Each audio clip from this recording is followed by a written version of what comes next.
그림으로 마음을 치유합니다.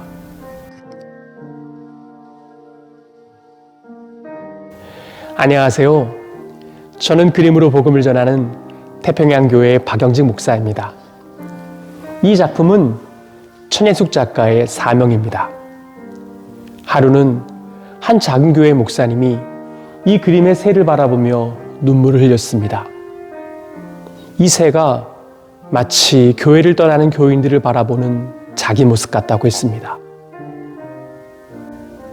코로나를 지나며 요즘 많은 교인들이 교회를 떠나가는데 그저 안타까운 마음으로 바라볼 수밖에 없는 무기력한 자기 모습 같다고 했습니다. 그런데 모두 떠나도 목사로 부르심을 받은 자기는 끝까지 떠날 수 없다고 했습니다. 예수님의 몸된 교회를 사랑하기에 힘들면 힘들수록 오히려 더 기도할 수밖에 없다고 고백했습니다. 저도 같은 마음으로 이 새를 바라봤습니다. 그런데 가만히 보니 저를 바라보시는 예수님 같았습니다. 지금 나는 어디 있습니까? 주님에게서 멀리 떨어져 있습니다.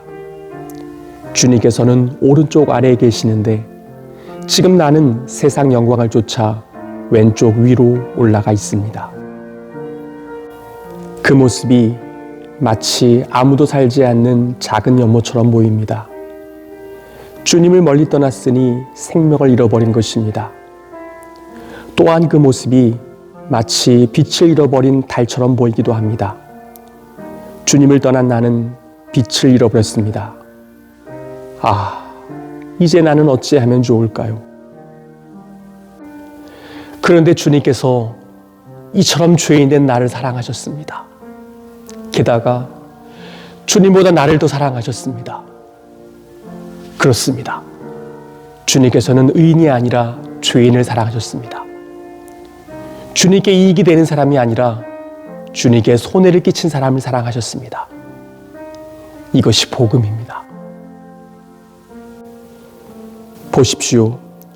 우리를 사랑하신 예수님께서 우리 안에 임재하셨습니다. 그런데 우리는 주님께 어떻게 했습니까? 그림을 감싸고 있는 나무는 주님의 머리를 찌른 가시면류가 아닙니다. 그렇습니다. 우리는 가시밖에 없는 죽은 나무로 주님을 괴롭혔습니다. 그리고 십자가에서 잔인하게 죽였습니다. 그런데 보십시오. 여기에 가시는 보이지 않고 가시 대신 꽃이 피었습니다. 왜 그럴까요? 주님께서 죽음을 이기고 부활하셨기 때문입니다. 할렐루야.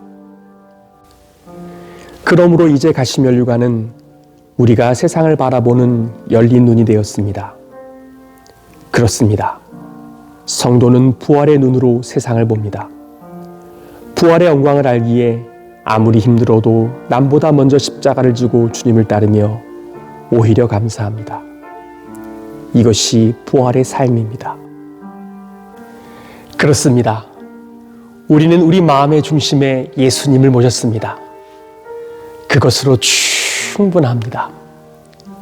주님으로 말미암아 위로 하늘이 열려 그의 충만한 데서 받으니 폭포처럼 쏟아지는 은혜를 누립니다.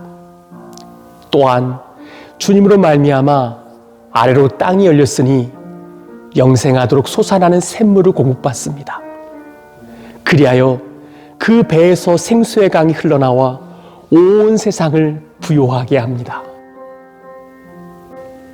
하나님이 세상을 이처럼 사랑하사 독생자를 주셨으니 이는 그를 믿는 자마다 멸망하지 않고 영생을 얻게 하려 하심이라.